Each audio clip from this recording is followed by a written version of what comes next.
Bismillahirrahmanirrahim. Assalamualaikum warahmatullahi wabarakatuh. Alhamdulillahirabbil alamin. Alhamdulillahilladzi hadana lihadza wa ma kunna linahtadiya laula an hadanallah. Asyhadu an la ilaha illallah wahdahu la syarikalah wa asyhadu anna Muhammadan abduhu wa rasuluhu la nabiyya ba'dah. Rabbana la tuzigh qulubana ba'da idh hadaitana wa hab lana min ladunka rahmah innaka antal wahhab. Allahumma salli wa sallim wa barik ala sayyidina wa habibina wa azimina wa nabiyyina Muhammad. Rabbi shrah li sadri wa yassir li amri wa halul 'uqdatan min lisani yafqahu qawli. Teman-teman sekalian, alhamdulillah kita panjatkan kepada Allah Subhanahu wa taala untuk nikmat yang Allah berikan kepada kita, kepada bangsa Indonesia, dan mudah-mudahan kita juga sebagaimana diberikan nikmat, tapi juga Allah memberikan kita kemampuan untuk bisa mensyukuri nikmat Allah. Karena nikmat yang tidak disyukuri itu akan berujung dengan malapetaka dan penyesalan. Sebaliknya, ujian yang disabari itu akan berujung dengan kenikmatan. Jadi enggak hanya bisa kita merasa gembira dan merasa nyaman dengan nikmat yang Allah kasih. Karena nikmat yang Allah kasih kepada kita, kalau tidak diiringi dengan rasa syukur, dengan ekspresi syukur yang tepat, justru nikmat itu akan sedikit demi sedikit membawa kita kepada kehancuran. Dan ketika waktu kehancuran itu Allah tetapkan, maka kita hanya bisa menyesal dan menjadi orang yang rugi. Baik itu secara personal maupun secara sebuah bangsa. Kalau bangsa ini diberikan nikmat kemerdekaan, bangsa ini diberikan nikmat untuk bisa keluar dari banyak masalah, banyak tekanan, banyak peristiwa-peristiwa besar termasuk pada tanggal 30 September dan seterusnya. Lalu kita tidak mampu mensyukurinya dengan ekspresi syukur yang benar, maka justru nikmat-nikmat yang sudah banyak Allah berikan kepada bangsa ini akan diganti menjadi kebinasaan dan malapetaka. Na'udzubillahi min dzalik. Itu pernah dialami oleh orang-orang sebelum kita. Jadi ini bukan sekedar wacana, bukan sekedar nakut-nakuti, bukan sekedar persepsi subjektif. Tapi ini udah dialami oleh orang-orang sebelum kita. Makanya Al-Quran sendiri yang maha benar selalu mengangkat sejarah sebagai contoh. Padahal Allah cukup mengatakan jangan kayak gitu. Artinya apa yang Allah larang itu udah pasti rugi. Tapi kenapa Allah habis bilang jangan kayak gitu, Allah bilang seperti orang-orang sebelum kalian yang pernah begini lalu mereka merugi. Karena Allah ingin kita belajar dari sejarah. Dulu ada satu negeri yang sangat subur di Yaman. Negeri itu sampai diistilahkan dengan baldatun thayyibatun. Baldatun yang negeri yang thayyibah, yang semua yang tumbuh itu adalah baik. Enggak ada yang enggak baik. Tapi tiba-tiba berubah menjadi sebuah negeri yang berwarna hitam. Karena Allah hanguskan negeri itu dengan kebakaran yang luar biasa. Tapi kalau kita baca sejarah, itu bukan kebakaran karena human error. Allahu alam, tapi ini adalah salah satu bentuk kemarahan Allah kepada mereka. Ini artinya kita belajar untuk berekspresi tentang mensyukuri nikmat Allah Subhanahu wa taala, baik kita secara pribadi maupun kita secara bangsa, supaya Allah Subhanahu wa taala mendawamkan nikmat itu untuk bangsa Indonesia. Teman-teman yang dirahmati Allah, malam ini kita akan lanjutkan pembahasan atau obrolan kita pada pertemuan sebelumnya, yang waktu itu saya sempat bahas dengan tema diam. Kebenaran setelah pembahasan dengan tema diam ini, ada beberapa pertanyaan yang saya lihat di sosial media, terutama di komen postingan-postingan saya, yang menurut saya belum tuntas pemahamannya. Sehingga muncullah komen-komen yang ada yang sifatnya bertanya, ada yang sifatnya menyimpulkan. Kalau yang sifatnya bertanya buat saya itu sangat fair, Karena namanya orang nggak paham maka dia bertanya. Tapi kalau yang sifatnya menyimpulkan lalu keliru, buat saya harus diluruskan. Nah, dari pembahasan diam atau pembahasan sabar atau pembahasan mengalah atau pembahasan jangan membalas keburukan dengan keburukan dan seterusnya, saya melihat kadang-kadang sebagian dari kita memahaminya tidak utuh, memahaminya tidak kondisional, tetapi mengeneralisir pemahaman itu dalam kasus apapun, dan ini tidak berlaku dalam Islam. Karena dalam Islam itu selalu ada yang namanya dawabit, detail masalahnya apa dulu, sehingga nggak boleh seseorang itu mengeneralisir sebuah jawaban kalau ternyata memang kasusnya berbeda. Kecuali hikmah ya, kalau hikmah boleh, hikmah yang sama untuk kasus yang banyak. Contoh hikmah keutamaan istighfar. Ada yang datang bilang, saya belum dikaruniai anak, apa ya yang harus saya lakukan? Banyak istighfar. Datang lagi, saya belum dapat pekerjaan, apa yang harus saya lakukan? Banyak istighfar. Saya ribut dengan pasangan, apa yang harus saya lakukan? Banyak istighfar. Kebun saya kering, apa yang harus saya lakukan? Banyak istighfar. Dan seterusnya, itu hikmah. Kalau hikmah itu kayak mutiara, dia punya banyak sisi dan semuanya bercahaya. Tapi kalau jawaban yang sifatnya adalah hukum dan seterusnya, fikih, ini nggak bisa mengeneralisir semua masalah dengan satu fatwa. Kadang-kadang dalam satu hal dia boleh, tapi dalam kondisi yang lain dia menjadi tidak boleh atau sebaliknya. Nah, pemahaman tentang pembahasan kita bab diam kemarin, ketika kita menyimpulkan bahwa diam itu adalah pilihan orang-orang bijak, diam itu adalah baik, diam itu justru cara kita membela diri, gitu kan ya. Diam cara paling baik untuk membela diri, bukan membela agama. Itu dua kalimat yang berbeda. Diam cara paling baik untuk membela diri, bukan membela agama. Kalau membela agama atau ada kemungkaran kita diam, itu kalau bahasa ulama dia adalah syaitan dalam wujud manusia. Nauzubillah min dzalik. Nggak boleh diam. Cuman kita juga perlu belajar kalau nggak boleh diam terus kita ngapain. Karena ada orang bilang kita nggak boleh diam, tapi dia juga nggak ngerti ngapain setelahnya, nyikapinnya gimana, ngeresponnya gimana, ekspresinya gimana. Nah, ini semuanya adalah pembahasan yang tidak satu kali pertemuan. Kita harus membahasnya secara berturut, kemudian kita mencoba memahaminya dari semua kondisi. Kemarin kita membahas masalah bahwa diam itu adalah cara untuk membela diri yang paling baik. Nanti fadilahnya akan ditolong oleh Allah, dinaungi malaikat, didoain malaikat. Itu hanya berlaku kalau yang dicela, difitnah, dibully, dihina, apalagi dicaci, di hate speech adalah personal pribadi kita. Berlaku kalau yang dihina itu adalah pribadi kita. Walaupun tetap kemarin saya tegaskan, pilihan sikap bukan hanya diam. Kita boleh bersikap dengan merespon. Seperti yang saya cerita, ada Rachel dia merespon, tapi dengan cara agak easy going, santai gitu, nggak terlalu emosional. Itu juga boleh. Atau kita mengambil sikap menjelaskan, tabayun bahasa yang sering kita dengar, itu juga boleh. Atau kita mengambil sikap marah. Atau ada orang ya, jangan kita lah ya. Kalau dalam kasus ini ada orang mengambil sikap marah, dia tersinggung. Kita harus memaklumi karena dia manusia biasa, selama marah dan tersinggungnya tidak berlebihan. Jadi ini banyak pilihan sikap. Tapi di antara semua pilihan sikap itu ternyata pilihan diam menjadi salah satu yang terbaik. Salah satu yang terbaik, bukan satu-satunya. Sehingga nanti kalau ada ustadz lain atau ada anggapan lain mengatakan ini pilihan yang terbaik ketika kita lagi disakiti secara pribadi, itu juga mungkin salah satunya. Saya nggak mau mengatakan, mengklaim satu-satunya yang terbaik itu adalah yang saya katakan. Enggak, salah satunya. Ternyata diam adalah salah satu pilihan sikap paling baik dan paling insya Allah luar biasa hasilnya kalau kita sedang mengalami kezoliman terhadap diri kita secara pribadi. Tapi terhadap orang yang dalam tanggungan kita, keluarga kita, orang tua kita, pasangan kita, anak kita, saudara kita, bahkan saudara seiman kita, itu beda lagi.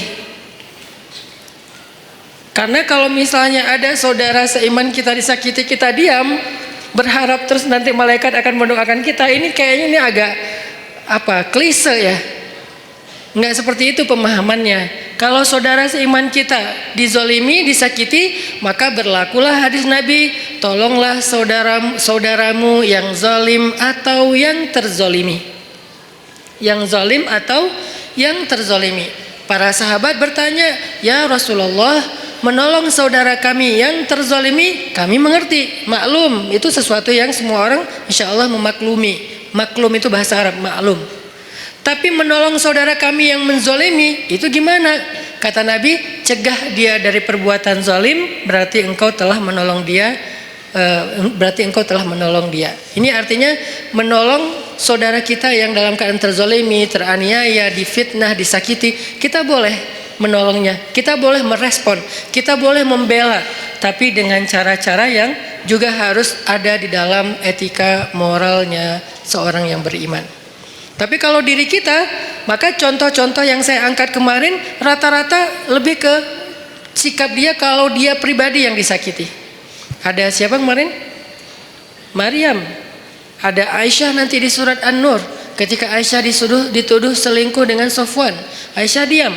Maryam dituduh berzina, nggak punya suami tapi punya anak, Maryam diam. Nah ini artinya yang dituduh, yang disakiti itu adalah personal orangnya, sehingga sikap orang itu adalah diam setelah dia mencoba untuk tabayun sewajarnya. Sekali dua kali setelah itu tidak dilanjutkan karena sudah dijelaskan, sehingga tidak berlanjut dengan perdebatan. Itu adalah tutorial diam dalam kondisi ketika kita sedang disakiti. Lalu bagaimana kalau misalnya yang dibully, yang difitnah, yang dicela, yang dihina itu adalah agama, bukan pribadi kita, tapi agama. Contoh yang bagian dari agama udah nggak bisa dipisahin itu pertama adalah masalah Allah sebagai Rabb, sembahan, pencipta, pemilik, pemelihara, harapan kita, tempat kita bergantung, pokoknya dengan segala keluasan makna Rabb. Kalaupun nggak utuh, agar mudah dipahami kita menyebutnya Tuhan. Walaupun itu bukan kalimat yang bisa menjelaskan secara utuh dari makna Rabb. Tapi setidaknya sedikit menjelaskan kepada kita, oh Allah berarti Tuhan. Kalau Allah sebagai Tuhan yang dicela gimana? Kalau Nabi sebagai Rasulullah, kekasih Allah, teladan kita, kekasih kita yang dicela gimana? Kalau syariat yang dicela gimana? Kadang-kadang bukan dicela secara langsung, tapi dibikin jadi tidak berharga. Itu juga mencela kan? Ada hal yang sakral dalam agama dibilang sesuatu yang biasa aja. Ini nih sesuatu pencelaan dengan cara yang tidak langsung terhadap agama. Nah, gimana kita responnya? Apakah kita diam? Apakah kita merespon? Terus gimana cara kita ngerespon? Itu yang akan kita bahas pada malam ini. Jadi bisa dibilang malam ini tuh kayak diam part 2 lah. Jadi masih tema yang sama, tapi kelanjutannya supaya kita dapat tambahan angle. Oh, kalau angle-nya gini ternyata sikapnya nggak sama, berubah lagi. Oh, ternyata kalau angle-nya ini hasilnya beda lagi gitu. Ini adalah kelanjutan dari pembahasan pada pertemuan kita yang sebelumnya.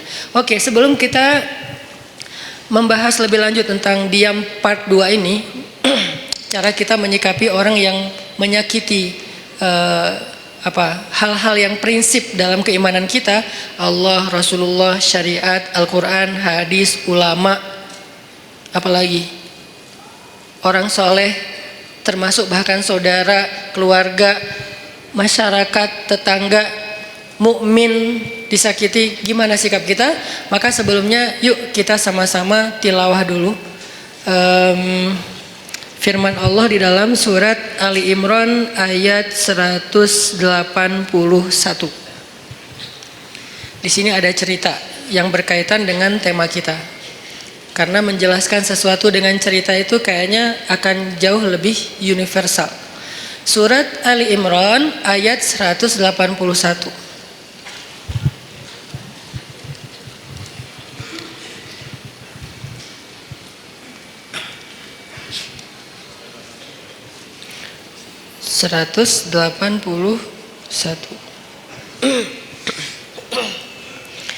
A'udzu billahi minasy syaithanir rajim. Silakan.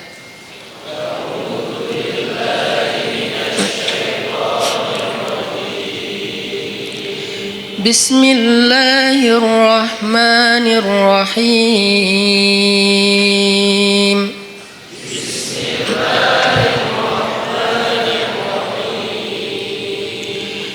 لقد سمع الله قول الذين قالوا إن الله فقير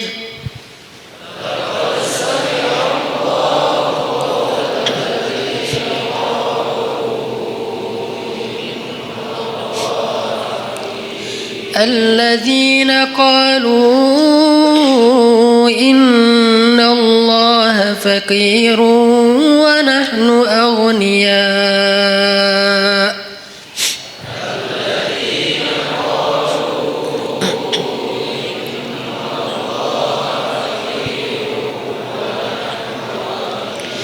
سنكتب ما قالوا وقتلهم الأنبياء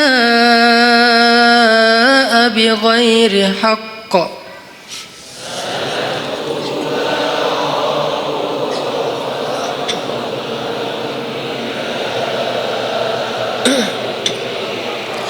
ونقول ذوقوا عذاب الحريق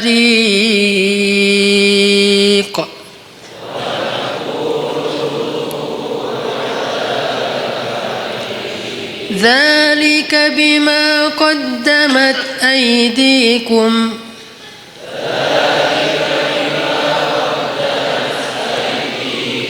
وأن الله ليس بظلام للعبيد.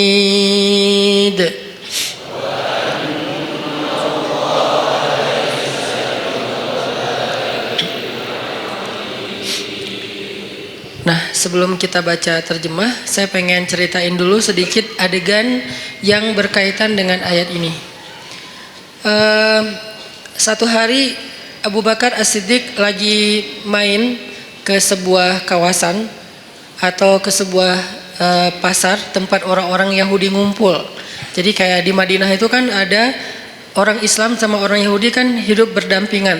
Cuman seringnya orang Yahudi ini bikin masalah. Mereka membatalkan perjanjian, mereka mengganggu kaum muslimin, mereka menyebarkan fitnah, termasuk salah satunya fitnah Aisyah selingkuh.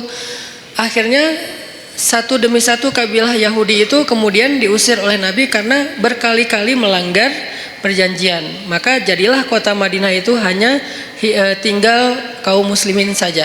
Tadinya Islam di Madinah itu sangat berdampingan dengan orang Yahudi karena dasarnya Islam itu kan rahmatan lil alamin ya, nggak mau ngerecokin orang, nggak mau ganggu orang, itu Islam banget tuh.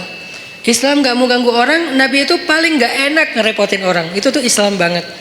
Tapi juga Islam punya prinsip, dia punya hal yang buat dia itu nggak bisa ditawar. Salah satunya adalah kehormatan, apalagi yang berkaitan dengan kehormatan perempuan. Kemudian masalah ideologi, hal-hal yang akidah, syariah, sehingga muncullah kalimat lakum dinukum waliyadin. Kalian dengan cara agama kalian, kami dengan cara agama kami. Bisa nggak kayak gitu kita hidup? Nggak usah saling mengganggu. Bisa, oke. Tanda tangan perjanjian, jalan beberapa lama. Ternyata dilanggar sama orang Yahudi. Sekali dibiarin. Diminta pertanggungjawaban 2 kali, kemudian Nabi menuntut 3 kali, udah berkali-kali sampai puncaknya yang paling parah misalnya kayak membunuh, mempermalukan perempuan muslimah, ini udah nggak bisa ditawar, makanya diusir oleh Rasulullah SAW. Nah, waktu itu kaum Yahudi masih berdampingan dengan Nabi. Satu hari Abu Bakar datang ke tempat main atau nongkrongnya orang Yahudi lah. Kayak kafenya Yahudi lah mungkin atau restorannya Yahudi gitu kan. Mereka lagi nongkrong. Datang Abu Bakar ke situ. Tadinya Abu Bakar datang niatnya baik, pengen silaturahim. Bukan silaturahim ya. Pengen temenan lah. Karena sebetulnya silaturahim dalam makna aslinya hanya berlaku untuk keluarga. Sebutlah dengan bahasa kita silaturahim. Pengen silaturahim sama beberapa tokoh Yahudi, salah satunya bernama Fanhas. Nah, ketika sampai di tempat Fanhas nongkrong, Abu Bakar datang, terus Abu Bakar duduk dengan Fanhas. Abu Bakar ngobrol gitu sama Fanhas. Fanhas, kamu tahu kan Islam itu benar? Soalnya Fanhas ini siapa? Fanhas ini tokoh agama Yahudi yang memiliki ilmu sejarah yang bagus tentang nabi-nabi sebelumnya, yang dia membaca Alkitab, yang pasti di dalam Alkitab itu disebutkan tentang Nabi Muhammad. Makanya Abu Bakar ngobrol dengan Fanhas, baik-baik sih ngobrolnya. Fanhas, kamu tahu kan Islam itu benar? Kamu tahu kan Muhammad itu utusan Allah sesuai dengan yang kamu baca di dalam literasi kamu? Kata Fanhas, ya emang kenapa? Terus kenapa kamu nggak ikut aja, nggak beriman, cuma nanya doang gitu, bukan maksa? Apa jawaban Fanhas? Bagaimana saya mau mengikuti sebuah agama yang Tuhannya itu miskin, yang Tuhannya itu fakir, dan dia membutuhkan harta dari kita? Ketika dia berfirman, "May yuqridullaha qardan hasana." Itulah bedanya orang yang kufurnya kufur fikrah, intelektual, dengan kufur karena dia nggak paham. Kalau orang yang kufur nggak paham, kita toleran banget. Orang-orang yang nggak suka dengan syariah karena dia nggak paham, kita toleran banget. Ya udah, nggak apa-apa, nggak maksa.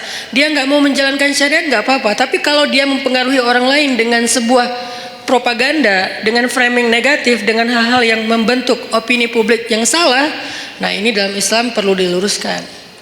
Kalau di dalam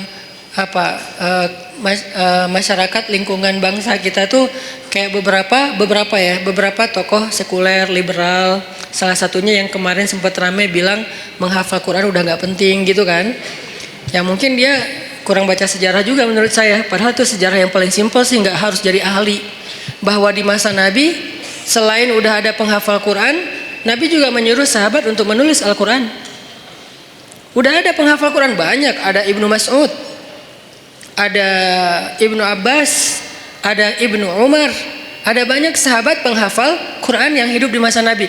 Tapi tetap aja Nabi nyuruh nulis Al-Quran. Atau sebaliknya, udah ada yang nulis, tapi tetap aja Nabi memotivasi mereka menghafal Al-Quran. Jadi ada yang menghafal, ada yang menulis. Cuman belum dijilid kayak gini. Ini namanya mushaf. Kalau belum dijilid namanya nuskhah. Kalau udah dijilid namanya mushaf. Sudah satu jilid. Sehingga dari Al-Fatihah sampai Al-Ikhlas, An-Nas udah ada di sini semua gitu. Baik berbentuk fisik ataupun berbentuk platform digital kayak yang di handphone dan seterusnya. Dulu di masa Nabi belum dijilid, masih lembaran-lembaran yang terpisah. Ada yang ditulis di kulit binatang, ada yang ditulis di pelepah pohon, ada yang ditulis di batu. Sehingga sahabat-sahabat itu mendapatkan Al-Quran nggak utuh 30 juz. Lagian kan Al-Quran belum turun 30 juz kan? Baru turun sejuz, 5 juz, 10 juz, kan bertahap tuh sampai akhirnya turun total sebelum Nabi wafat 30 juz. Sehingga sahabat kalau baca Quran ada yang cuman di rumahnya itu 2 lembar, ya udah itu aja terus yang dibaca, soalnya dia nggak hafal. Ada sahabat yang baca Quran 1 juz, ya udah itu aja yang dihafal, yang dibaca. Baru kemudian dijilid pada masa Abu Bakar As-Siddiq atas inisiatif dari Umar bin Khattab. Kata Umar, ya Abu Bakar, kenapa nggak kita jilid aja Al-Quran supaya nggak berceceran di mana-mana? Kata sahabat yang lain, ya Umar, gimana kita mau melakukan sesuatu yang tidak dilakukan Nabi?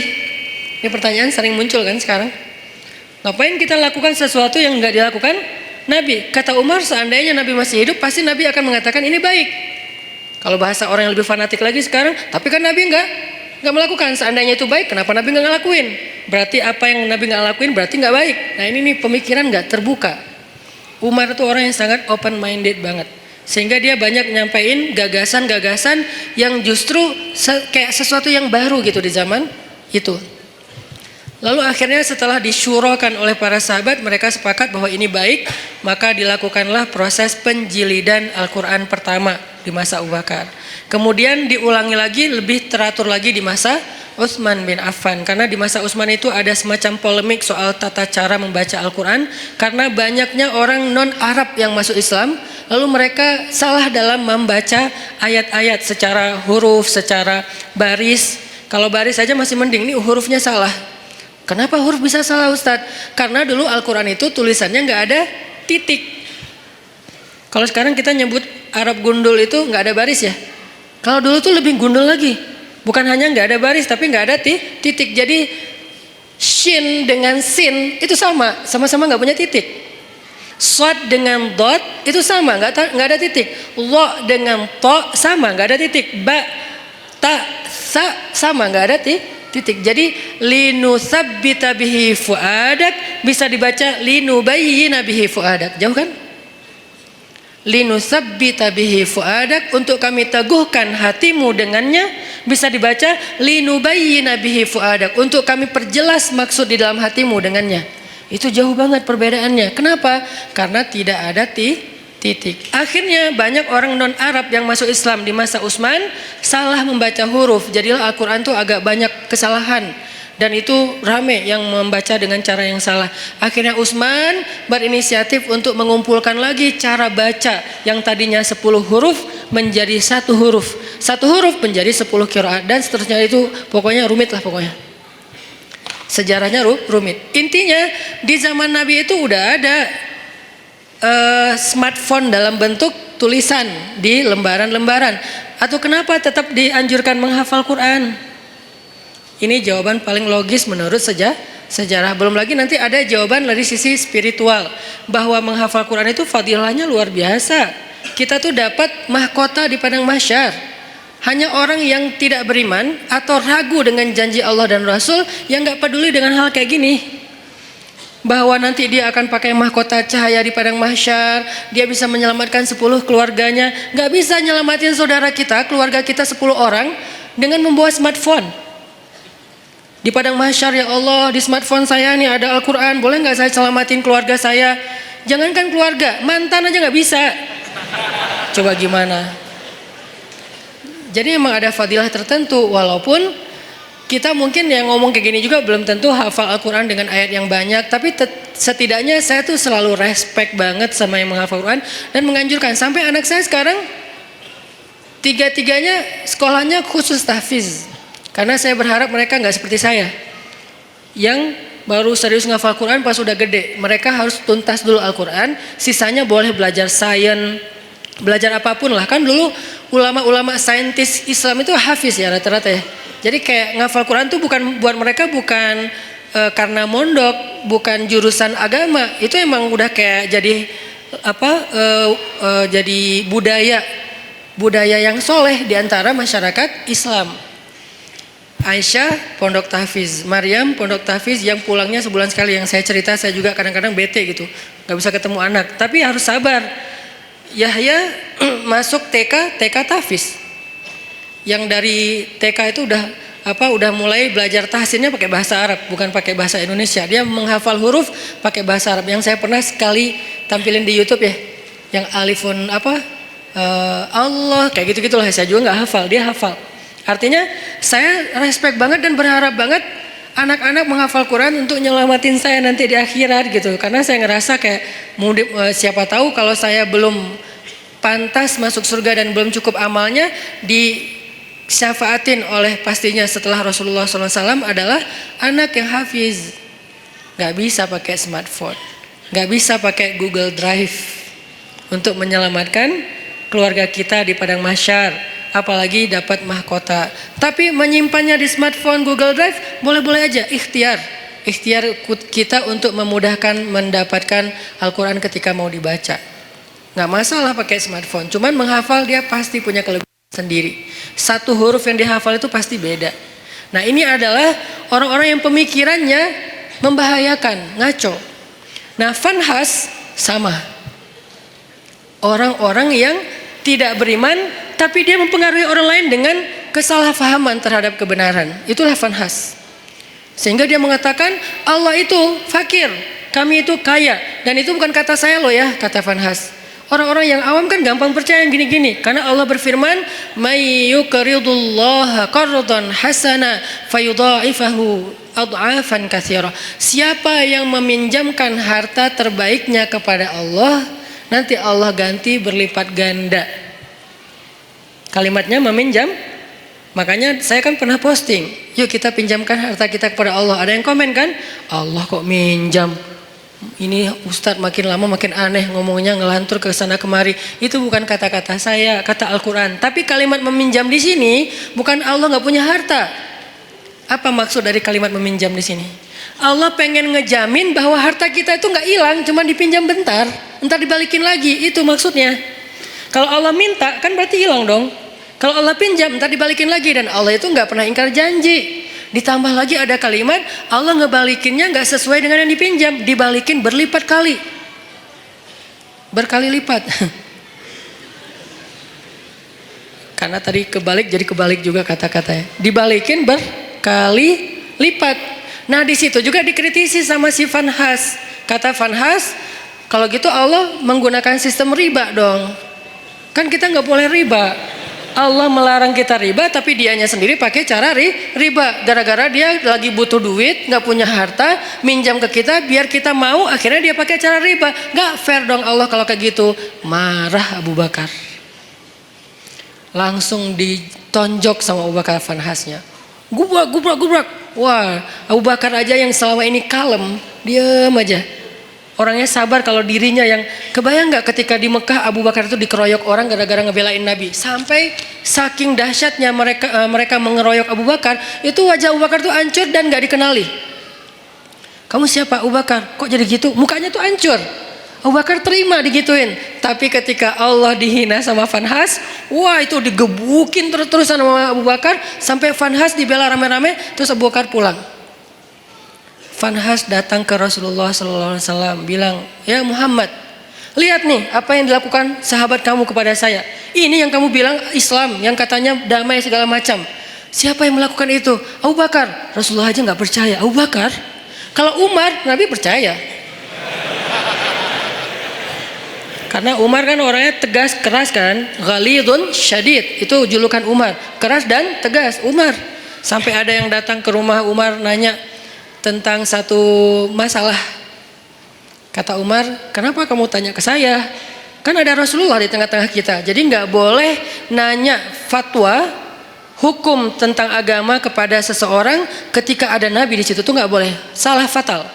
Sama kayak kita ada ulama, nanyanya yang bukan ulama, nggak boleh nanya ke ulama aja.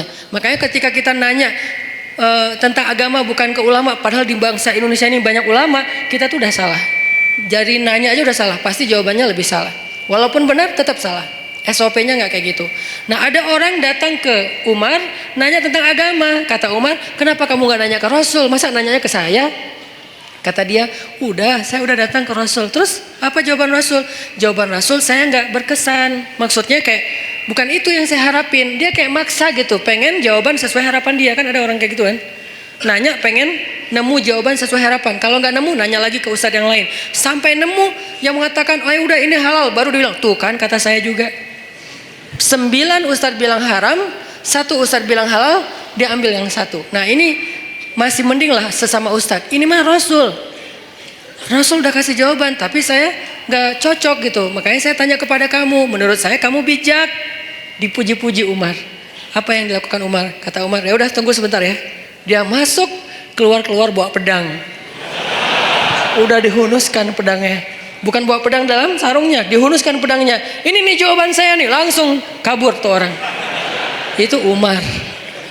Karena Umar tersinggung, dianggap sebagai orang bijak, sementara Rasul aja ditolak. Itu penghinaan buat Rasul dan penghinaan buat Umar sendiri. Makanya Umar langsung ngeluarin pedang, orangnya kabur. Tapi ini yang melakukan Abu Bakar, bukan Umar. Orang yang gak pernah dikenal, pernah mukulin orang. Satu-satunya yang pernah dipukul Abu Bakar itu cuma berhala. Ketika dia masih kecil, diajak ayahnya untuk ngelilingin tawafin berhala, ayahnya yang tawaf, Abu Bakar duduk nungguin, pas ayahnya udah pergi berhala itu dilemparin sama Abu Bakar. Lo ngapain sih orang-orang tawaf ke lo padahal nggak bisa ngapa-ngapain? Itu Abu Bakar, salah satu sahabat walaupun sedikit sekali jumlahnya, sahabat yang nggak pernah syirik bahkan di masa sebelum Islam, Abu Bakar salah satunya. Abu Bakar, Khadijah, Ali, ini orang-orang yang dari sebelum Islam pun mereka nggak pernah syirik, nggak pernah nyembah berhala. Tapi yang lain pernah lalu bertaubat dan masuk Islam kemudian menjadi lebih baik. Abu Bakar yang melakukan. Rasulullah, Abu Bakar, dipanggil Abu Bakar. Lalu Nabi nanya baik-baik karena ini Abu Bakar nih, orang yang wibawa, orang yang baik hati, orang yang lembut, nggak boleh langsung dipercayai aja nih omongan, apalagi nih Fanhas yang ngomong. Rasulullah nanya, ya Abu Bakar, ini perbuatan kamu? Ya Rasulullah. Nabi kaget. Jadi itu bukan hoax. Benar nih Abu Bakar nonjokin orang, gebukin orang. Ya Rasulullah. Ya Abu Bakar, kenapa kamu pukul dia? Apa jawaban Abu Bakar? Ya Rasulullah, inna aduwallah qala qawlan aziman annallaha faqirun wa annahum anillahi aghniya. Ya Rasulullah, sesungguhnya musuh Allah ini mengatakan satu kalimat yang sangat fatal, yang sangat buruk tentang Allah. Dia bilang Allah itu fakir dan mereka itu kaya dan tidak butuh kepada Allah. Maka ghadibtu lillah ya Rasulullah. Saya marah karena Allah ya Rasulullah. Rasulullah nanya ke si Fanhas, Fanhas, benar kamu bilang Allah fakir? Enggak, namanya juga orang Bani Israel. Enggak semua Yahudi itu kayak gitu. Karena ada Yahudi yang lurus dulu, enggak tahu sekarang. Tapi umat Yahudi kan Nabi Musa Yahudi yang membawa agama Yahudi, kemudian nanti ada keluarga Nabi Musa yang Yahudi termasuk sampai Zakaria, Imran Yahudi kan. Jadi bukan agamanya, Bani Israel lah yang paling bawel itu. Ternyata dia bohong, dia bilang enggak. Wah Abu Bakar udah mukulin saya, sekarang dia memfitnah saya. Muhammad, beginikah didikanmu terhadap sahabatmu? Rasulullah bingung, mana yang benar nih? Abu Bakar mukul Fanhas, tapi Fanhas bilang saya nggak mengatakan hal yang kayak gitu, saya disakitin sama Abu Bakar. Abu Bakar itu emang benci sama saya sejak dulu.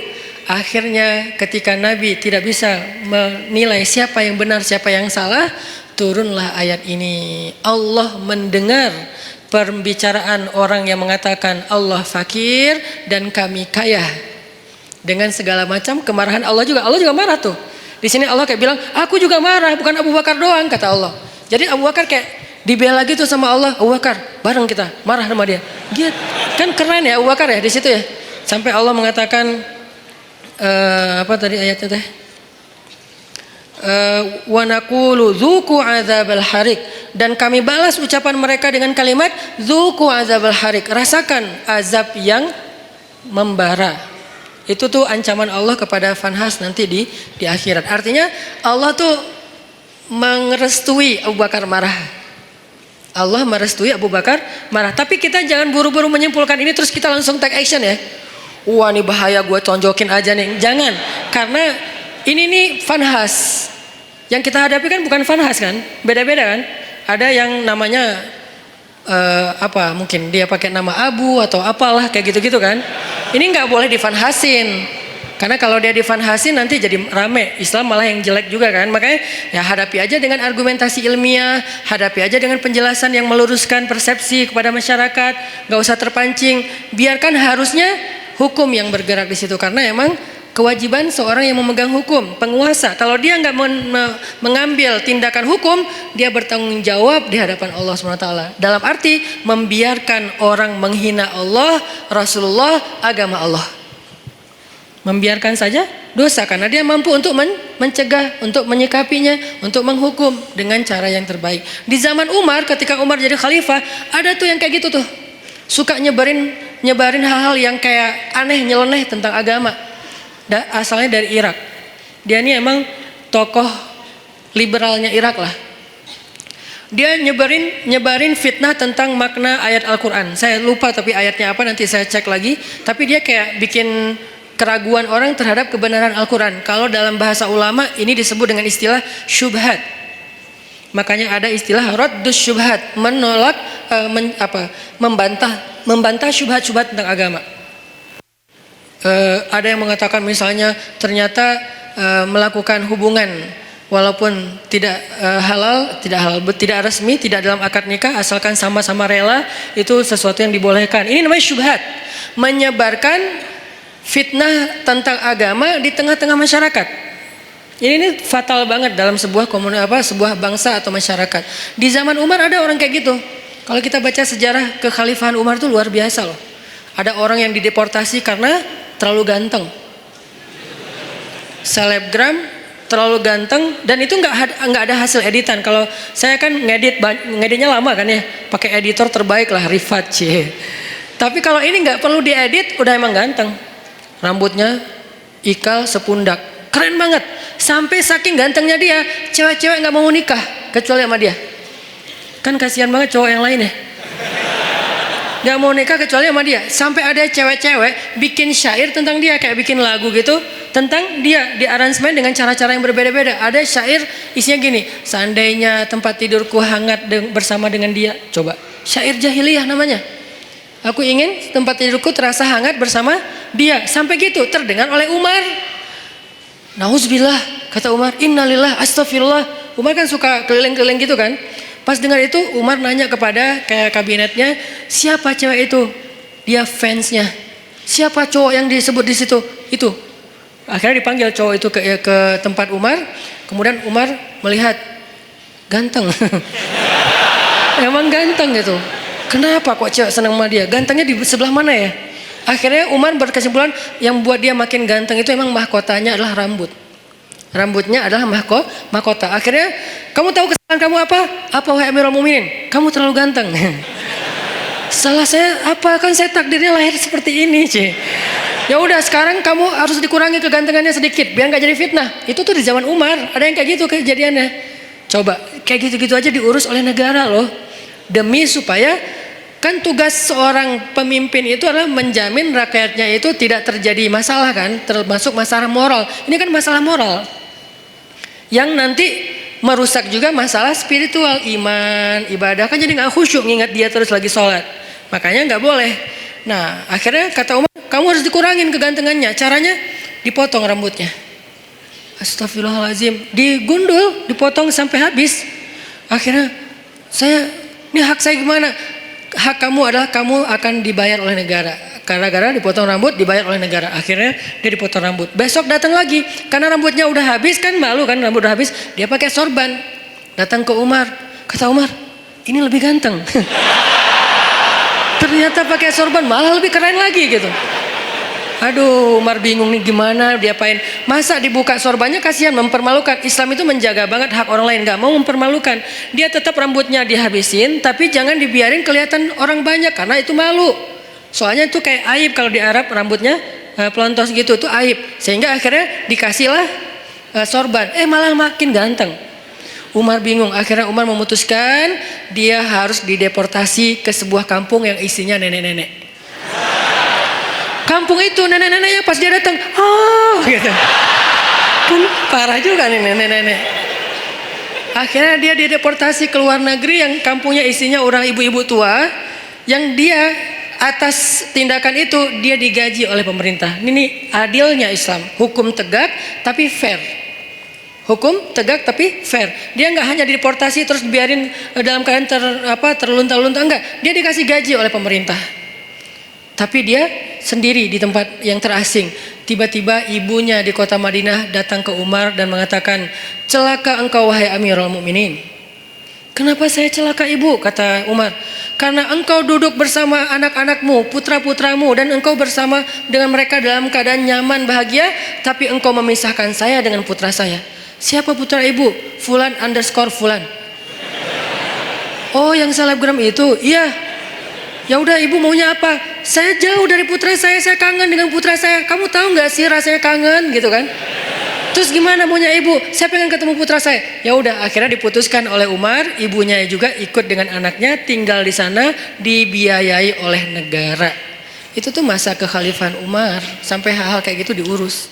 Termasuk laki-laki yang dari Irak tadi, orang sekuler Irak yang pengen ngacak-ngacak pemikiran umat Islam tentang Al-Quran. Dia mengatakan, ini lihat nih ayat nih kayak gini-gini. Tapi dia ngomongnya kemana? Dia ngomongnya di pasar, bukan di majelis para ulama. Bukan di masjid, di pasar. Karena kalau di pasar kan jarang ada ulama nih. Sehingga orang percaya aja sama dia, sama omongannya. Dipanggil sama Umar. Tahu nggak kesalahan kamu apa? Apa? 2. 1, kamu sudah menyebarkan fitnah agama di tengah-tengah masyarakat sehingga mereka ragu tentang Al-Quran. 2, kalau kamu nggak ngerti ayat itu harusnya kamu tanya kepada ulama, bukan nanya kepada orang awam. Atas kesalahan yang fatal ini, maka saya hukum kamu dengan dicambuk. Karena dia udah nyebarin banyak fitnah. Orang sampai ragu nggak mau lagi baca Quran. Orang menganggap Al-Quran itu nggak otentik segala macam. Itu kan banyak kan obrolan orang sekuler tentang kayak gituan. Akhirnya dicambuk dan diancam. Kalau kamu masih melakukan hal yang sama, maka saya akan berikan hukuman yang lebih berat. Akhirnya dia pulang ke Irak dan sejak itu dia taubatan nasuha. Itu terjadi. Nah, Vanhas kayak gitu banget. Yang nyebarin fitnah tentang agama Allah. Allah fakir, Allah itu riba dan seterusnya. Sehingga akhirnya Allah turunkan ayat tadi dan Allah membela Abu Bakar As-Siddiq. Nah, kalimat yang saya pengen kita renungkan dari kalimatnya Abu Bakar itu apa? Ghadibtu lillah ya Rasulullah. Saya marah karena Allah ya Rasulullah. Apa pelajarannya di sini? Ternyata Islam itu juga menganjurkan marah. Menganjurkan cinta, menganjurkan maaf, menganjurkan sabar, menganjurkan tersinggung, menganjurkan marah, menganjurkan membalas. Ada semuanya, tapi kondisinya berbeda-beda, konteksnya berbeda-beda. Kalau kita salah konteks, nggak jadi ajaran Islam lagi. Itu yang harus kita pelajari. Jadi bukan hanya agama cinta, tapi juga ada anjuran untuk supaya kita marah dalam kondisi tertentu. Bagaimana nggak marah ketika ada seorang perempuan muslimah dihina, dibuka auratnya, dilecehkan, masa kita nggak marah?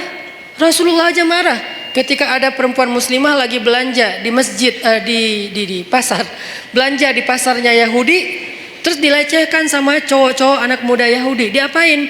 Roknya tuh diikat pakai tali, digantung ke tiang gitu. Pas dia jalan kan kesingkap karena ketarik tali kan, sehingga auratnya kelihatan. Dia malu, nangis, dibela, digunting tuh tali sama seorang laki-laki pemuda muslim, digunting talinya.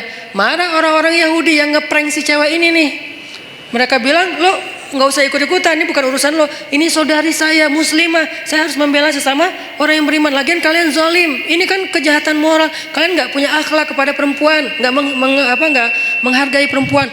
Terjadi adu mulut lama-lama karena dia sendiri dikeroyok meninggal. Udahlah menghina perempuan, membunuh laki-laki yang mencoba membela perempuan tadi. Nabi langsung marah. Langsung dikumpulkan bala tentara yang kuat-kuat oleh Nabi menuju kepada kabilah itu, dikepung tuh kabilahnya. Setelah dikepung, Nabi memberi mereka kesempatan 2 pilihan. 1 pergi, 2 perang. Ini namanya marah fisabilillah. Jadi ada jomblo fisabilillah, ada mutusin fisabilillah, ada balikan fisabilillah, semuanya ada fisabilillahnya. Apa maksud saya fisabilillah? Ada jalan yang dibolehkan oleh Allah, ada kondisi yang dibolehkan oleh Allah. Jomblo fisabilillah itu kayak gimana? Jomblo yang sabar, yang tetap istiqomah, yang gak berputus asa dengan berbuat dosa, itu tuh fisabilillah banget. Jadi itu bukan bahasa-bahasa nyeleneh. Justru itu sebuah ungkapan sederhana yang di dalamnya tuh terkandung banyak hikmah yang saya harapin kayak gitu. Jadi bukan jihad fisabilillah. Jihad fisabilillah ada juga jihad fisabilillah taghut. Orang yang berjihad bukan karena Allah. Begitu juga dalam urusan yang lain. Ghadibtu lillah ya Rasulullah. Saya marah karena Allah ya Rasulullah. Berarti apa? Di antara cabang-cabang iman adalah emosi. Perasaan cinta, perasaan malu, perasaan takut, perasaan marah, itu semuanya bagian dari iman. Kalau ada orang mengatakan iman itu hanya cinta, sampai ada kalimat, ya Allah kalau saya beribadah karena saya penginkan surga, tutup surga itu dari saya. Kalau saya beribadah karena saya takut neraka, masukkan saya ke neraka. Saya beribadah hanya karena cinta kepadamu. Ini membentur-benturkan 2-3 hal yang sebetulnya tiga-tiganya baik. 1, roja, mengharapkan surga. Itu baik, bagian dari iman. 2, khauf, takut neraka. Itu juga bagian dari iman. 3, mahabbah, cinta kepada Allah. Itu juga bagian dari iman. Tiga-tiganya emosional, perasaan. Ternyata iman itu juga menyangkut urusan perasaan. Sehingga pertanyaannya, sudah berimankah perasaan kita? Jangan-jangan yang baru beriman lisan kita. Asyhadu an la ilaha illallah, asyhadu anna Muhammadur Rasulullah. Lisan kita beriman. Apakah hati kita beriman? Yaitu yakin. Apakah perasaan kita beriman? Yaitu takut kepada neraka, mengharapkan surga, mengharapkan ampunan Allah, cinta sama Allah, kangen sama Allah, cinta sama Rasulullah. Itu kan imannya, perasaan. Sudah berimankah pikiran kita? Artinya pikiran kita itu yadhkurunallaha qiyaman wa qu'udan wa ala junubihim. Ingat Allah terus. Dalam keadaan berdiri, duduk, berbaring, itu kayak simbol dari totalitas kehidupan dia. Ingat Allah terus. Itu berarti pikirannya sudah beriman. Sudah berimankah tangan kita yang tercegah dari menyakiti orang lain? Sudah berimankah kaki kita yang tidak mau melangkah ke tempat-tempat dosa? Sudah berimankah sekujur tubuh kita dengan segala bentuk amal solehnya? Termasuk perasaan. Sehingga orang yang tidak marah ketika agamanya dihina, orang yang tidak marah ketika Allah dihina, Rasulullah dicela, itu tuh berarti imannya, perasaannya belum utuh keimanannya. Saya nggak bilang nggak beriman ya, karena itu terlalu ekstrim menurut orang tidak beriman. Tapi dalam bab itu dia belum utuh keimanannya, belum baik keimanannya. Karena harusnya dia marah. Cuman yang harus kita perjelas juga adalah gimana cara kita marah. Gimana cara kita mengekspresikan marah? Marah harus, tapi mengekspresikannya ada banyak cara dan itu sangat kondisional. Gak bisa digeneralisir. Tapi marah harus. Tersinggung harus. Coba kalau ada yang menghina ibu kita, marah gak? Marah pasti, gak mungkin gak marah. Salah gak kita marah? Gak salah, cuman gimana cara kita marah kan gitu kan? Waktu kecil dulu kan suka gitu kan? Ada teman kita menghina ayah kita dengan dibuat foto ayah kita di tanah terus diinjak-injak. Nih ayah kamu nih, gitu kan ya. Akhirnya kita, wah lu ngina ayah gua. Akhirnya berantem. Waktu kecil suka gitu tuh. Ngalamin gak sih masa-masa kayak gitu? Udah gak ada ya? Kalau yang milenial mungkin gak ngalamin. Kalau saya kan sebelum milenial, udah agak tua. Dulu pernah ngalamin masa-masa si bolang kayak gitu tuh. Terus kita kayak bikin kertas, tulis nama ayah saya Abdurrahman, nama ibu saya Kartini. Jadi ibu saya Kartini itu cuma saya yang boleh nyanyi itu. Ibu kita Kartini, cuma saya karena ibu saya Kartini namanya. Kartini Abdurrahman, nih gua injak-injak nih gua sobek-sobek nih. Wah bener nih lo cari masalah sama gua. Akhirnya berantem atau dibales kalau nggak berani berantem, nulis juga nama ayah dia sama ibu dia. Kita sobek-sobek juga. Ujung-ujungnya sih berantem juga. Kenapa kita marah? Karena kita cinta sama orang tua kita, nggak mungkin enggak. Kadang-kadang kita kayak sebel sama ibu kita, tapi kita nggak rela ada orang menghina ibu kita kan? Kadang-kadang kita kayak beda pendapat sama orang tua kita, tapi kita nggak rela ada yang menyakiti orang tua kita. Itu tuh udah pasti. Umumnya kayak gitu. Hanya anak durhaka yang nggak kayak gitu. Umumnya orang kayak gitu. Gimanapun dia nggak dekat sama orang tuanya, gimana pun dia kayak nggak nyaman dengan orang tuanya, kadang-kadang berdebat, berselisih sampai marah, tapi dia nggak rela orang menyakiti orang tuanya. Apalagi ini lebih dalam rasanya daripada masalah keluarga. Kenapa bisa gitu Ustadz? Karena suatu hari Umar bin Khattab datang kepada Nabi mengatakan, "Ya Rasulullah, aku mencintaimu lebih dari apapun kecuali diriku sendiri." Cinta itu perasaan, bagian dari iman. Kata Nabi, belum sempurna wahai Umar. Artinya belum cukup wahai Umar. Belum cukup iman kalau hanya baru mencintai Rasul lebih dari apapun juga selain diri sendiri. Belum cukup wahai Umar. Artinya imannya belum utuh. Terus gimana ya Rasulullah? Katakan aku mencintaimu lebih daripada apapun termasuk diriku sendiri. Ya Rasulullah, aku mencintaimu lebih daripada apapun termasuk diriku sendiri. Al-an ya Umar, al-an, sekarang baru cukup wahai Umar, baru cukup. Dan Umar nggak ngomong dengan lisannya saja, dia ngomong dengan perasaannya. Kalau dia udah ngomong itu benar-benar rasanya sedalam itu. Artinya perasaan, emosi bagian dari iman. Sehingga yang harus kita syahadatkan dalam tanda petik, yang harus kita islamkan, yang harus kita cas terus keimanan dalam diri kita, bukan hanya wawasan di kepala kita dengan duduk di taklim, bukan hanya lisan kita dengan mengucapkan kalimatan thayyibah, tapi juga termasuk rasa, perbuatan, akhlak, semuanya harus ditanya, sudah berimankah diri kita? Sudah berimankah akhlak saya? Sudah berimankah pandangan saya? Karena pandangan orang yang beriman tidak akan melihat aurat. Pandangan orang yang beriman tidak akan melihat yang dosa. Nanti di atas mereka ada yang lebih dahsyat lagi. Jangankan aurat orang lain, aurat sendiri aja nggak mau ngelihat. Siapa dia? Ali bin Abi Thalib. Aurat sendiri aja nggak ngelihat. Coba, kebayang nggak tuh? Ya nggak usah dibayangin juga sih. aurat sendiri nggak mau ngelihat, saking karamallahu wajhah, saking mulianya wajah dan matanya Ali bin Abi Thalib, aurat sendiri nggak mau lihat. Dalam peperangan dia duel sama musuh, kemudian dia menebas kaki musuhnya dengan pedang Ali, lalu tersobeklah pakaian laki-laki tersebut dan kelihatan pahanya. Ali langsung palingkan wajahnya, nggak mau ngelihat paha musuh. Coba, padahal lagi perang tuh, bukan lagi jalan, lagi kayak kena motor atau apa misalnya sobek, enggak. Dan itu cowok, kebayang nggak cewek? Kalau kita cewek, ini cowok, artinya ya apa sih, teman doang atau apa gitu kan ya. Walaupun ada sebagian yang mengatakan paha bukan aurat. Kalau yang mengatakan paha bukan aurat berarti adegan itu bukan paha, lebih dari itu. Kalau yang mengatakan paha itu aurat berarti kejadian itu hanya sebatas paha. Dua-duanya pendapat ulama dan kita hargai. Yang jelas Ali nggak mau ngelihat, langsung memalingkan wajahnya.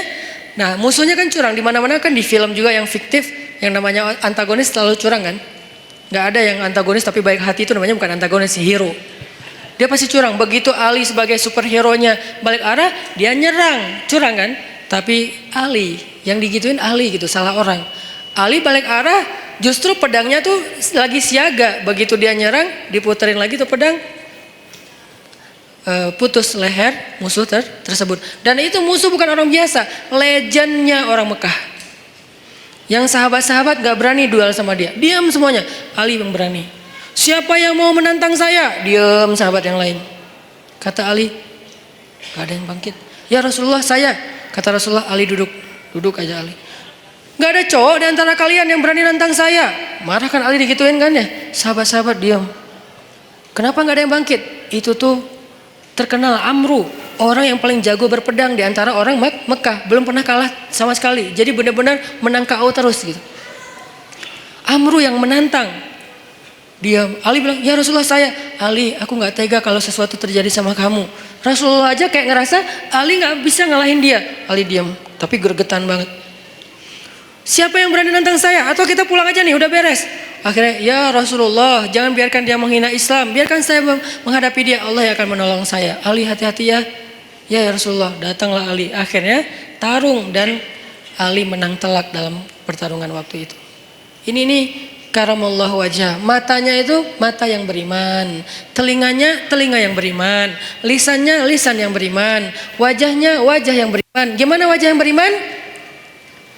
La tahkiranna minal ma'rufi syai'a walau antalqa akhaka biwajhin taliq. Janganlah kalian ngeremehin amal soleh walaupun kecil, walau sekedar bertemu dengan saudaramu dengan wajhun, wajah, bahasa Arab jadi bahasa Indonesia, wajah yang apa, sumringah, wajah berseri-seri, wajah yang happy. Jangan ketemu teman kita cemberut aja. Kamu kenapa? Enggak, emang muka saya emang kayak gini. Nah, kalau itu beda ya. Tapi berusaha untuk tersenyum, itu tuh wajah beriman. Jadi wajah aja, ada wajah beriman, ada yang wajah tidak beriman. Wujuhu yauma idzin muswaddat, gitu ya kurang lebih. Pokoknya wajah mereka hari itu dalam keadaan tertutup debu, dalam keadaan alaiha ghabarah, dalam keadaan tertutup debu, dalam keadaan hitam legam. Itu wajah orang kufur. Sedangkan orang yang beriman, wajahnya bercahaya, wajahnya happy, wajahnya bahagia dari sejak di dunia. Wajah kita sudah berimankah? Kemudian apa lagi? Hati kita sudah berimankah? Perasaan kita sudah berimankah? Tangan, kaki kita sudah berimankah? Rambut kita sudah berimankah? Dan seterusnya, semuanya. Gimana rambut yang beriman, Ustadz? Nabi melarang kita untuk membuat rambut yang terlalu ditipisin sebelah ya, sampai tinggal di atas doang gitu kan. Itu dalam Islam dilarang. Berarti rambut yang beriman yang nggak kayak gitu. Kalau ditipis sedikit nggak apa-apa, tapi ini tipisin habis tinggal gini doang. Ya, itu tidak dianjurkan dalam Islam. Berarti rambut yang beriman, rambut yang biasa-biasa aja. Kalau bisa agak luar biasa dikit. Tadi kayak cowok yang keren tadi, rambutnya sepundak, ikal. Kalau nggak mampu Ustadz, karena kalau udah saya panjang nggak turun ke bawah, naik ke atas, ya udah jangan dipaksain. Tergantung jenis rambut. Yang jelas rapi, terus dirawat sama dia kan ya. Itu rambut orang beriman. Ternyata iman itu bukan hanya soal sholat, puasa, termasuk perasaan. Jadi marah itu bisa jadi bagian dari iman kalau tepat dalam kondisinya. Sehingga Abu Bakar marah, ghadibtu lillah ya Rasulullah. Itu kata kuncinya. Aku marah karena Allah wahai Rasulullah SAW. Sehingga kita wajib marah teman-teman.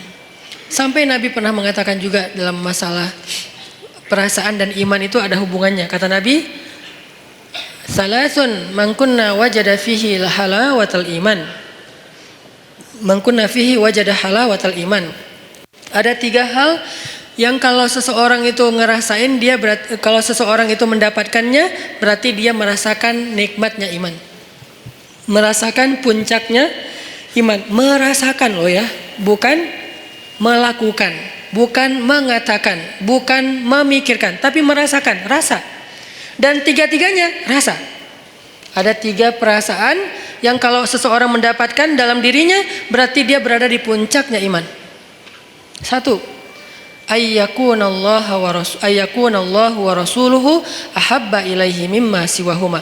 Ketika Allah dan Rasul lebih dicintai olehnya dari apapun juga. Cinta, perasaan. Yang kedua, perasaan juga. Ayyuhibbal mar'a la yuhibbuhu illa lillah. Mencintai seseorang dan tidak mencintainya kecuali karena Allah. Mencintai sesama muslim, mencintai ulama, mencintai habaib, mencintai para kiai, mencintai guru-guru kita, mencintai orang yang soleh, yang lebih soleh dari kita, mencintai, itu perasaan. Dan itu adalah wajada halawatul iman, puncaknya iman. Ketiga, ayyakraha ayyauda ilal kufr kama yakrahu ayyuqadhafa finnar. Benci, ternyata benci juga bagian dari iman. Benci bagian dari iman. Jadi kalau ada orang Islam itu tidak membenci, benci.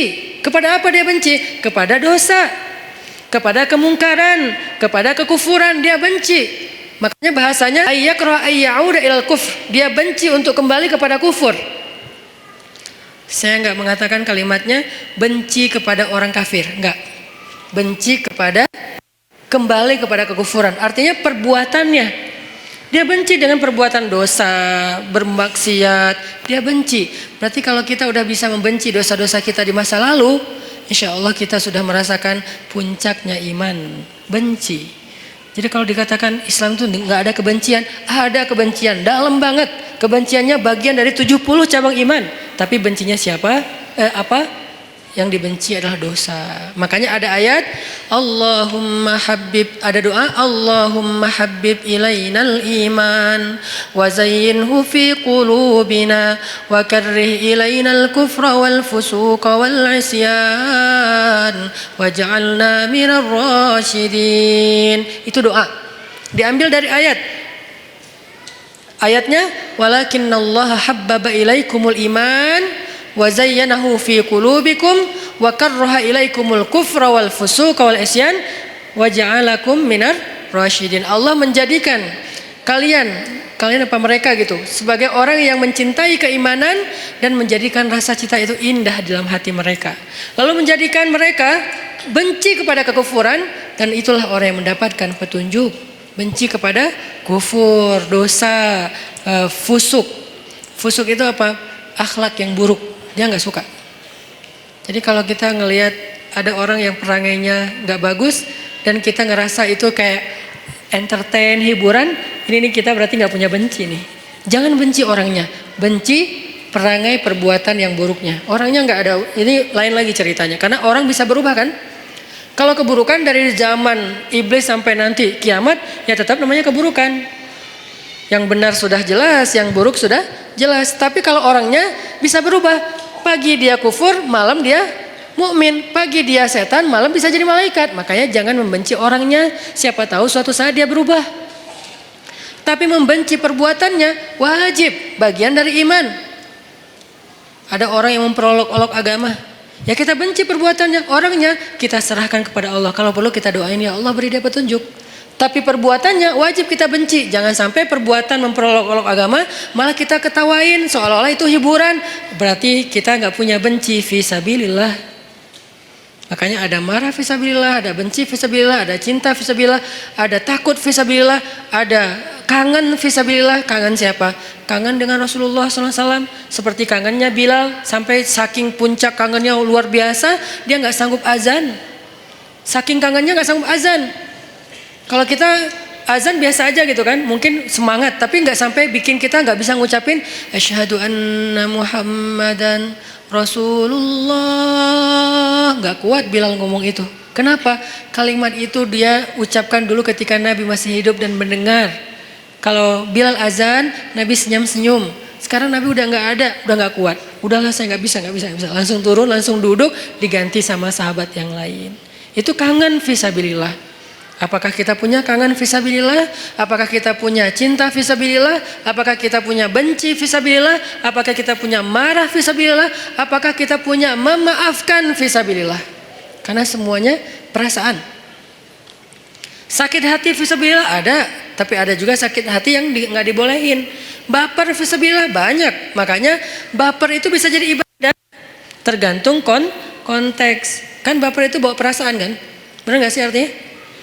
Salah satu di antara baper yang berpahala yang gimana? Baper ketika sholat. Allahu Akbar. Idza waqa'atil waqi'ah. Udah mulai baper tuh. Bawa perasaan. Begitu disebutkan tentang orang-orang yang golongan kiri, wah udah gak kuat lagi. Dia nangis, dia gemeteran. Saking gemeteran lututnya gak kuat menanggung beban tubuhnya. Dia tersungkur. Kharru, tersungkur, lalu dia sujud, sujadan, dia sujud, wabukiya, dan dia menangis dalam sujudnya. Siapa dia? Umar bin Khattab, orang yang paling baper dalam sholatnya. Kalau udah baca ayat-ayat kiamat di dalam sholat, Umar baper banget. Makanya ada baper yang negatif, ada baper yang positif, sehingga semua itu soal perasaan teman-teman. Untuk itu kita perlu belajar. Wah saya sedih nih, saya kecewa nih, saya tersinggung nih, saya marah. Nah, yang terakhir pertanyaannya gimana cara kita mengekspresikan kemarahan kita, Ustadz? Kalau yang dihina itu Allah, Rasulullah, Islam, bahkan orang tua kita, keluarga kita, apa yang harus saya lakukan? Jangan membalas keburukan dengan keburukan, itu prinsipnya. Tadi dibacakan di sholat isya kita, idfa billati hiya ahsan, balaslah dengan cara yang lebih baik walaupun kita marah. Lalu bagaimana dengan cerita Abu Bakar As-Siddiq? Tapi di situ bukan hanya ada satu tokoh, ada Fanhas.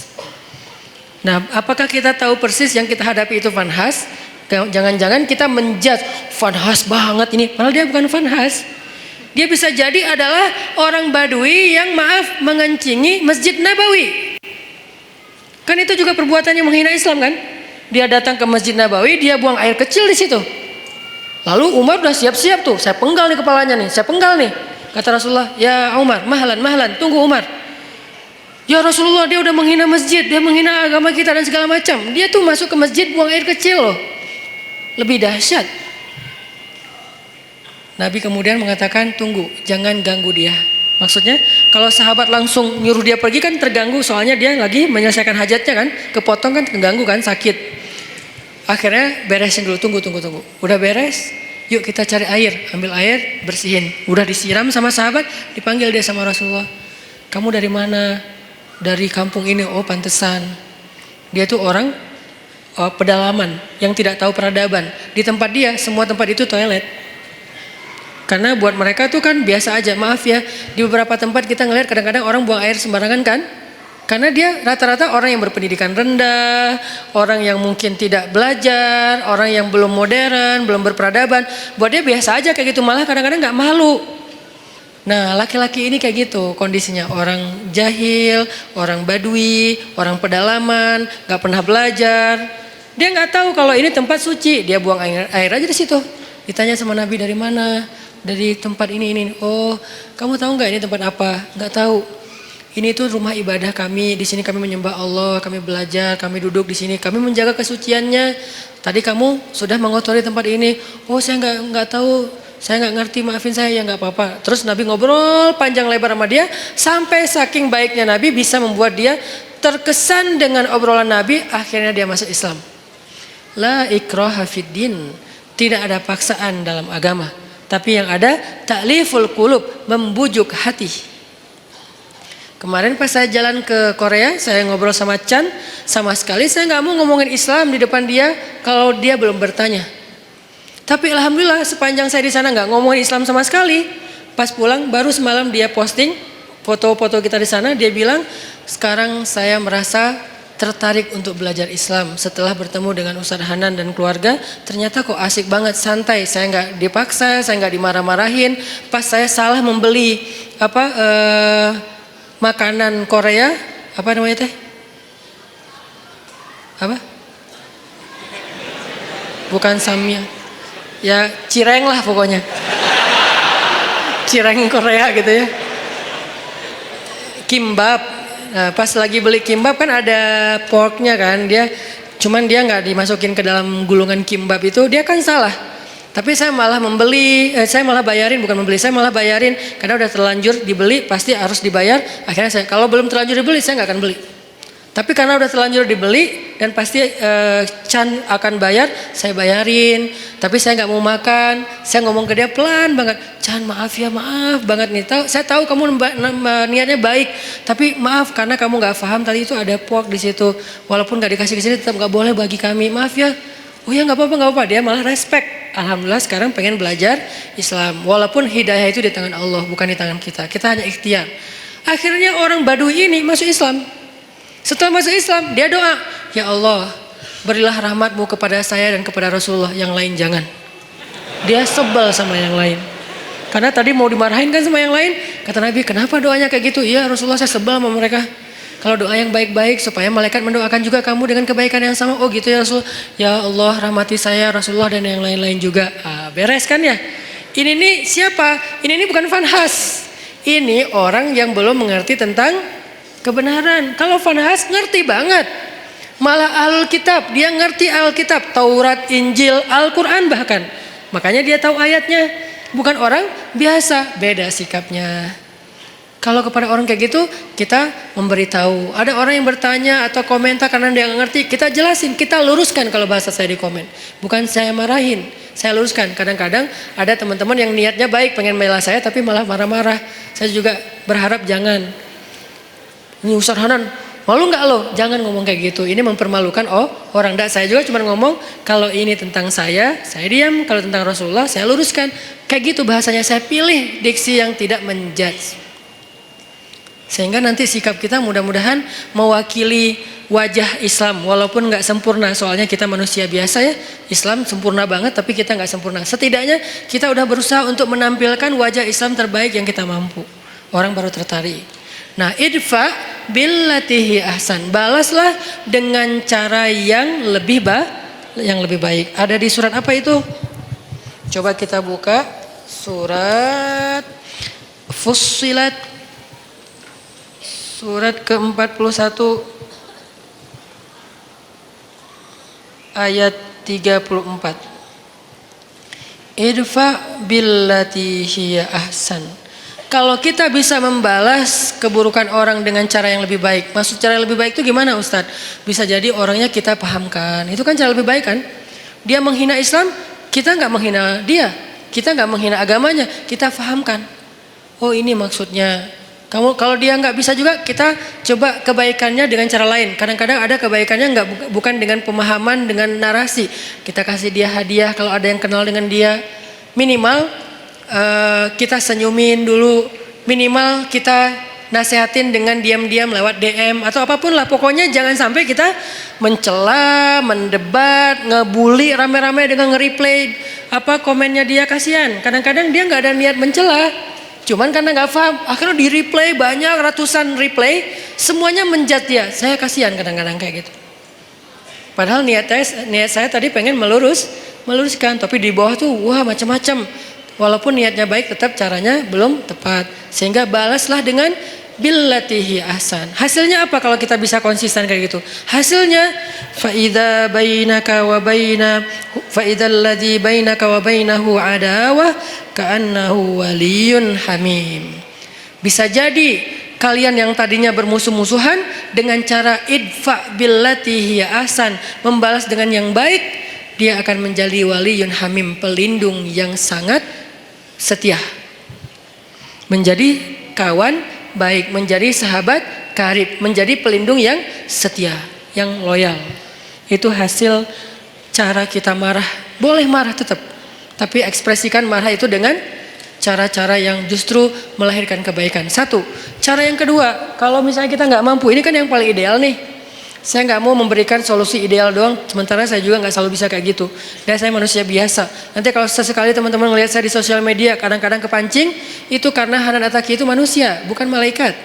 Yang saya omongin di sini nggak semuanya mampu saya amalkan. Makanya saya kasih beberapa alternatif. Yang paling tinggi, idfa billati hiya ahsan. Itu haqqa tuqatih, sebenar-benar takwa. Kalau nggak mampu haqqa tuqatih gimana ya Rasulullah, kata sahabat. Kalau nggak mampu haqqa tuqatih, sebenar-benar takwa, Allah berfirman di surat At-Taghabun, fattaqullaha mastata'tum. Bertakwalah kepada Allah semampu kalian. Allah aja kayak gitu coba. Pertama disuruh apa? Sebenar-benar takwa. Dalam kasus ini sebenar-benar takwa adalah balaslah keburukan dengan kebaikan. Itu sebenar-benar takwa. Yang paling ideal udah. Tapi kan kadang kita mampu, kadang enggak kan? Kadang-kadang kita memang benar-benar mampu dan kita kayak takjub gitu. Kok saya bisa ya membalas keburukan dengan kebaikan? Di komen negatif, di hate speech kita balas makasih. Kadang bisa. Kadang orang ngomong baik-baik kita malah marah-marah. Namanya juga manusia. Naik turun imannya. Kalau iman lagi naik jadi malaikat, kalau lagi turun jadi setan. Kan gitulah kita ya. Sehingga Allah tahu banget lah kita tuh manusia biasa. Sehingga setelah Allah bilang ittaqullaha haqqa tuqatih, bertakwalah dengan sebenar-benar takwa. Salah satu kasusnya adalah balaslah dengan yang lebih baik. Allah katakan fattaqullaha mastata'tum. Kalau nggak bisa, maka bertakwalah kepada Allah semampu kalian. Di akhir surat At-Taghabun. Jadi dua ayat ini saling mengutuhkan. Nah, dalam kasus semampu kita gimana? Coba teman-teman buka Al-An'am.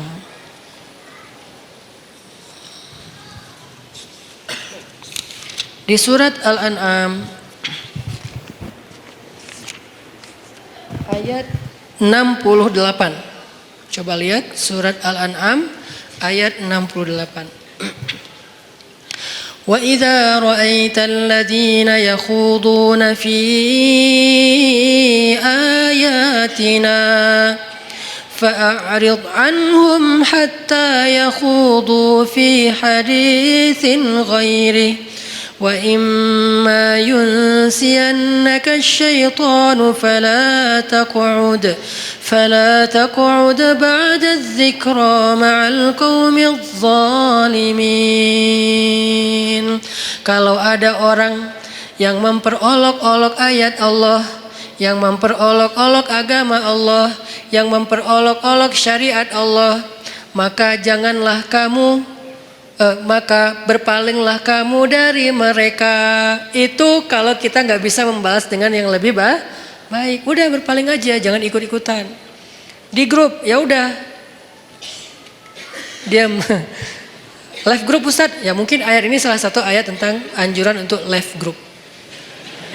Kalau isi grupnya terus-terusan, semuanya kompak, hanya ngomongin yang nyeleneh-nyeleneh, kayak hal-hal yang aneh tentang agama, syubhat, ya udah kita dianjurkan oleh surat Al-An'am ayat 68 untuk live group.